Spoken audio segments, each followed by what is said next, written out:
Hello guys, good evening सगळ्यांना.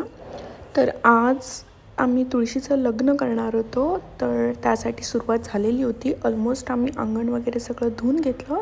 त्याच्यानंतर मी तुळशीसमोर एक छोटीशी रांगोळी काढत होती. इकडे ॲक्च्युली माझी सवय तुटलेली आहे, कारण मला खूप छान येते रांगोळी काढता, बट कंटाळा पण आला होता आणि मग मला मच्छर खूप चावत होते, त्यामुळे माझी इच्छा नव्हती करायची. तर मग मी तरी पण तुळशीपुढे काढला. पण जो मेन बाहेरचा अंगण असतो ना, तिकडे मी फक्त झाडून मारलेलं आणि पाणी वगैरे सडा वगैरे असं मारून मस्तपैकी दिला. मग तिकडे वहिनींनी रांगोळी काढली बाहेर अशी छोटीशीच. आणि मग ही मध्ये थोडंसं मी मस्तपैकी काढलं, थोडंसं मोबाईलमध्ये पाहिलं, थोडंसं मनाने काहीतरी काढलं आणि मग ही अशी माझी छोटीशी रांगोळी तयार झाली.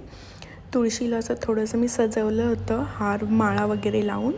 आणि मग वहिनींनी पण सुरुवात केली बाहेर छोटीशी रांगोळी काढायला. आणि दिस इज द फायनल लुक.